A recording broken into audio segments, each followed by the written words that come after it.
குக்கு பக்தி YouTube channel நேயர்களுக்கு வணக்கம். நான் உங்கள் லாவண்யா. இன்னைக்கு நம்மோட நேர்காணலில் இணைந்திருப்பவர் யார் அப்படின்னு பார்த்தீங்கன்னா, சிறப்பு விருந்தினர் ஜோதிடர் வித்தகர் திருக்கோவிலூர் பரணிதரன் நம்மோட இணைந்திருக்கிறாங்க. வணக்கம் சார். அடுத்தது விருச்சிக அன்பர்கள் ஐயா. இவங்க எப்படின்னா, இவங்க மனசுக்குள்ள என்ன இருக்குதுன்னே தெரிய மாட்டேங்குது. ரொம்பவே சீக்கிரட்டா அப்படியே பயங்கரமா இருப்பாங்க. அண்ட் பழி வாங்கணும் அப்படின்ற ஒரு குணம் இருக்கிறதா வந்து சொல்றாங்க. ஸோ இது உண்மையிலேயே ரொம்ப ஆபத்தானவங்களா இல்லை எப்படி ஐயா அவங்க? நீங்கள் இந்த கால புருஷ தத்துவத்தை பார்க்கணும். அப்போது இந்த ராசி என்பது 8ஆம் இடம். எப்படிங்க, இவங்க பூரா ரொம்ப மறைமுக செயல்பாடுகள் என்பது இவங்ககிட்ட இருக்கும். எப்படி மறைந்து நின்று செயல்பட்டு ஒருவரை வீழ்த்துவது, ஒரு பகைத்து விட்டால் அவரை வீழ்த்த வேண்டும் என்ற ஒரு எண்ணம் இவங்களுக்கு வந்துடும். அதுபோல் பார்த்தீங்கன்னா எல்லாவற்றிலுமே ஒரு மாதிரி சூழ்ச்சித்தனம் என்பது இவர்களுக்கு நிச்சயமாக இருக்கும். இப்போ இன்னொரு விஷயத்தையும் பார்க்கணும். மேஷமும் செவ்வாயுடைய வீடு, விருட்சிகமும் செவ்வாயுடைய வீடு. ரெண்டு செவ்வாய் வீடு தான். அவர் நெருப்பு, மேஷம், இவர் நீர். அப்போ இவர்கள் வந்து ஒரு இடத்துல நிலையாக இல்லாமல் அப்படியே பறந்துகிட்டே இருப்பாங்க. படர்ந்து கொண்டு அப்படியே போயிட்டே இருப்பாங்க.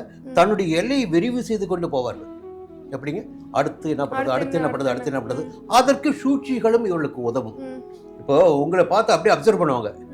இவரை என்ன செய்யலாம், இவருக்கு அந்த இடத்துல இன்னொரு எப்படி கொண்டு நிப்பாட்டுறது, புரியுங்களா? சூழ்ச்சிகள் அதிகமாக இருக்கும். அந்த சூழ்ச்சிகளை குறிக்கோதை இவங்க. அது அவங்க வாழ்க்கையை கர்மா அவங்க தீர்மானிக்கட்டும், புரியுங்களா? அது அவர்கள் எதை கொண்டு வந்தார்களோ அதை எடுத்து செல்வார்கள். எதை விதைக்கிறார்களோ அதை அறுவடை செய்வார்கள். அது வந்து இறைவன் பார்த்துட்டு இருக்கா. அவங்களுடைய கர்ம வினை. அவர்கள் இந்த பிறவியில் இங்கே வந்து இதையெல்லாம் செய்ய வேண்டும் என்று விதிக்கப்பட்டிருக்கிறார்கள். அது நாம் என்ன பண்ண முடியும்? அது மாற்ற முடியாது. அவர்கள் குணம் அதுதான். அவர் படைக்கப்பட்டிருக்கிறார்கள், இயக்கப்படுகிறார்கள், இயங்கிக் கொண்டிருக்கிறார்கள். சரி, ஓகே. இந்த வாரம் எப்படி இருக்கு? திங்கட்கிழமை, செவ்வாய்க்கிழமை, புதன்கிழமை காலை சந்திராஷ்டமம். புரியுதுங்களா? முதல் நாளில் சந்திராஷ்டமம் தொடங்குகிறது. சந்திராஷ்டமம் என்பது மனக்காரகனான சந்திரன் 8ஆம் இடத்தில் சென்று மறைவது.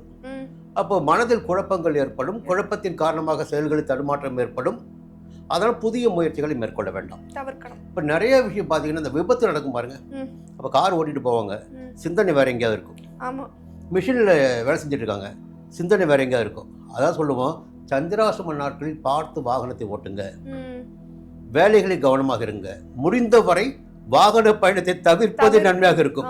அவன் எங்கேயாவது யோசனை பண்ணிட்டு எங்கேயாவது விடுவான், புரியுங்களா? இந்த விபத்துகளுக்கு காரணம் இந்த சந்திராஷ்டமம் ஒரு காரணம். அதற்கு மேலாக பார்த்தீங்கன்னா, திங்கள், செவ்வாய், புதன் புதிய முயற்சிகள் வேண்டாம். அடுத்து புதன்கிழமை காலை தொடங்கி வியாழக்கிழமை, வெள்ளிக்கிழமை மதியம் வரையில் கொஞ்சம் கிராஜுவலாக ஒரு முன்னேற்றம் இருக்குது. அந்த 2 நாட்கள் பட்ட சங்கடங்கள், தடைகள் எல்லாம் அதன் பிறகு மாற ஆரம்பிக்கும்.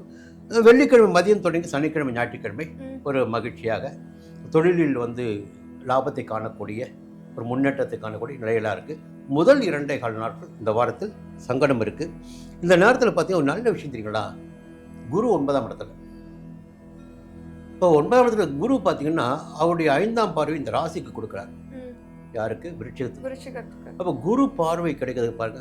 குரு பார்வை எப்பொழுது ஒரு ராசிக்கு கிடைக்கிறதோ அந்த காலகட்டத்தில் அந்த ராசினருக்கு அனைத்து விதமான சுப பலன்களும் கிடைத்துவிடும், யோக பலன்களும் கிடைத்துவிடும். குருடைய பார்வை வேணும்னு சொல்லுவாங்க. அப்போ குரு பார்வை கல்யாணத்துக்கு மட்டும் கிடையாது. குரு பார்வை ராசிக்கு கிடைத்து விட்டாலே அவருடைய வாழ்க்கையில் பட்டத்தை எதிர்பார்க்கின்றார்களா, பதவியை எதிர்பார்க்கின்றார்களா, அந்தஸ்தை எதிர்பார்க்கின்றார்களா, பணத்தை எது தேவையாக இருக்கிறதோ அந்த தேவை பூர்த்தி ஆகும். ராசிக்கு குரு பார்வை. சாதாரண மனிதன் கூட பார்த்தீங்கன்னா ஒரு நல்ல இடத்த போய் நிப்பாட்ட முடியும். குரு பார்வை ராசி கிடைக்குது, 3ஆம் இடத்துக்கு கிடைக்குது, 5ஆம் இடத்துக்கு கிடைக்குது. இப்போ இத்தனை நாளும் பார்த்தீங்கன்னா 5ஆம் இடத்துல சனி இருக்காரு. ஒரு பிள்ளைகளை பற்றி ஒரு கவலை. ஐயோ, அந்த பிள்ளையை கவனிக்க முடியலையே, அதுக்கு செய்ய முடியலையே, அந்த பிள்ளை அவஸ்தைப்படுத, இப்படி ஒரு கவலை இருக்கும் சனி 5ஆம் இடத்துல. இப்போ என்ன ஆகுன்னா அந்த கவலை மாறக்கூடிய ஒரு முன்னேற்றத்தை காணக்கூடிய நிலை உண்டாகும். பிள்ளைகளால் பெருமை ஏற்படும். சிலருக்கு குழந்தை பாக்கியமே ஏற்படும். இப்போ 5ஆம் இடத்துல குரு பார்க்கறனால குழந்தை பாக்கியம் ஏற்படும். வாழ்க்கையில் சுபிட்சமான நிலை இருக்கும். செவ்வாய் 6ஆம் இடத்துல இங்கே இந்த வார தொடக்கத்தில். இப்போ சொந்த இடம் வாங்குறது, முயற்சியில் வெற்றி அடைவது என்பது இருக்கும். புதன் 8ஆம் இடத்துல. மறைந்த புதன் நிறைந்த செல்வங்களை தருவா சொல்லுவாங்க. புதன் 8ஆம் இடத்தில் மறைவது யோகம். புதிய ஒப்பந்தங்கள் கிடைக்கும், பணப்புழக்கம் இருக்கும், எல்லா விதமான சாதகமான நிலை இருக்கு. சுக்கிரனும் 9ஆம் இடத்துல, அப்படின்னா மற்றவர்களுக்கு உதவி செய்யக்கூடிய அளவிற்கு உங்களுடைய நிலை, விருச்சிக ராசி நிலை இந்த வாரத்தில் இருக்கும், உயரும். அப்போ எப்படி பார்த்தாலும் இந்த வாரம் என்பது விருச்சிக ராசினுக்கு யோகமான வாரம்.